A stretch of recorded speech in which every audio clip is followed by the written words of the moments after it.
What's up guys, it's me Jeremy. Throughout the history of Hearthstone, there's been loads of decks that have dominated the meta across multiple patches. As we go through the list, we'll be ranking each deck by how strong they were at the time and how hard they dominated the meta. Anyways, let's get started. At number 10, we actually have Grim Patron Warrior.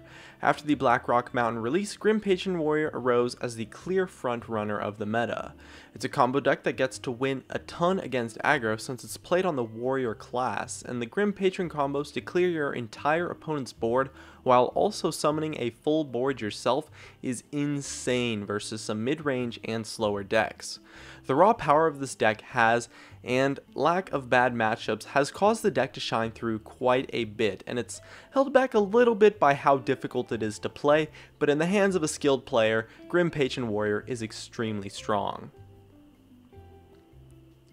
At number 9, we have Hunter with Undertaker. The best Undertaker version of the Hunter deck existed right after the release of Naxxramas and after the nerf to Soulfire. After the nerf to Soulfire, mid-range Hunter rose up to be extremely powerful and dominate the meta by being the premier aggro deck.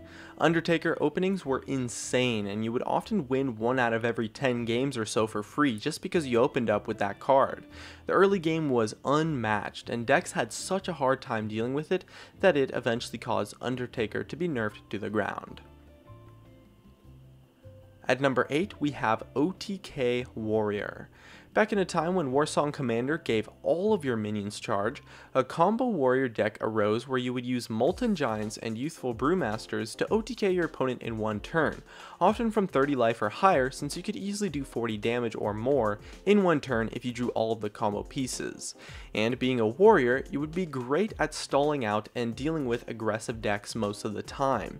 You would just stall out the game until you drew the combo pieces and then OTK your opponent to a point where it almost had no counterplay, and it was extremely difficult to do anything versus the incredibly powerful combo deck. At number 7, we have Handlock. After Naxxramas was released and before Leroy got nerfed, the Leroy Power Overwhelming Faceless Manipulator combo for 20 damage made Handlock so powerful since it would have a finisher and all it would have to do was taunt and go face, and the deck was so easy to stall out and combo to win the game. Handlock has always been one of the strongest tournament decks, and with Sludge Belchers, the deck succeeded a ton and was the strongest control deck in the game for an extremely long time. Handlock's popularity caused everyone to start playing big game Hunter in their decks, as well as cards like Black Knights and more Silences, and so the deck dominated and caused everyone to change their decks for a really long time. And honestly, most players were reluctant to fit those cards in their decks anyways, and so it became extremely powerful.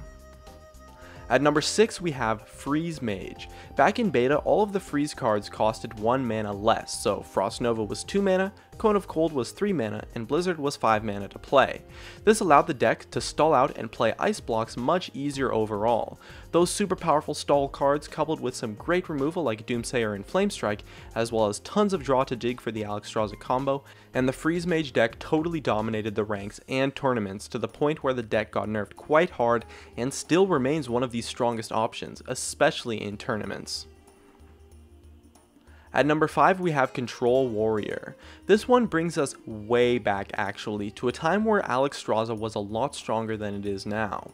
Back then, way back in early closed beta and alpha as well, Alexstrasza would remove armor, as well as setting the opponent's health to 15, and the Charge Warrior spell costed 0 mana. So you would play Gorehowl on the previous turn, and then on the next turn use Alexstrasza and Charge for a guaranteed 1-turn kill, even if the opponent had like a million armor. And this caused the Control Warrior deck to be ridiculously powerful, since the Warrior class as a whole can stall so well and survive the early game quite effectively, that having a much more reliable finisher versus Control that really just didn't have any counterplay totally dominated the meta and gave us a monster of a deck that caused many cards in it to get nerfed.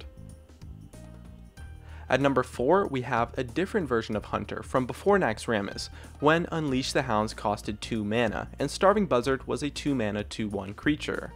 Hunter has always been balanced around the fact that they don't really have great card draw, but with Leroy costing 4 mana, you could pull off crazy Unleash the Hounds combos, while still refilling your hand and drawing tons of cards, while hitting your opponent for a bunch of damage. And if they ever played more than 2 minions, you pretty much just won the game since you wouldn't need Leroy for your combo. At the time, since Zoo had been nerfed on the same patch, the meta essentially became play Hunters or play a direct counter to Hunters, and those were literally the only options until Hunter got nerfed. The entire meta revolved around the deck at the time, and for good reason too. Imagine a Hunter deck that literally never runs out of cards until they fatigue. It's just so difficult to beat, since all of the weaknesses of the class get pretty much thrown out the window. At number 3, we have Face Spell Damage Druid.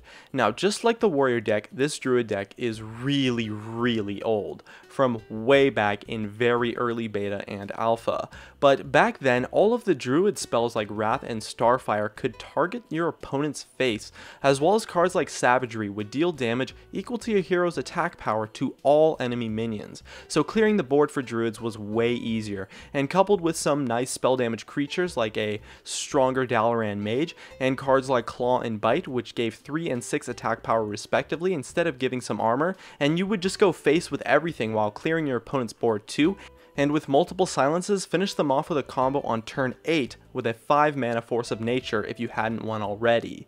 The deck was quite ridiculous and caused about 10 or more cards to be nerfed eventually. And at number 2, we have Zoo Warlock. Back in the day, Blood Imp was a 1/1 creature and would give all of your minions +1 health, coupled with a Dark Iron Dwarf that gave a permanent buff, as well as a Shattered Sun Cleric and Defender of Argus that were 3/3 creatures, and the really powerful Warlock hero power. This insanely consistent and powerful board control deck revolutionized the Hearthstone tempo game and completely dominated the meta for a long time, and remained relevant and most of the time dominant all the way from beta to when GVG was released. The reign and dominance of Zoo in the meta has to this day remained unmatched, and Zoo continues to be a super powerful deck, faltering only occasionally to other overpowered decks on this list, taking control for a few short weeks to a month or so until they got nerfed.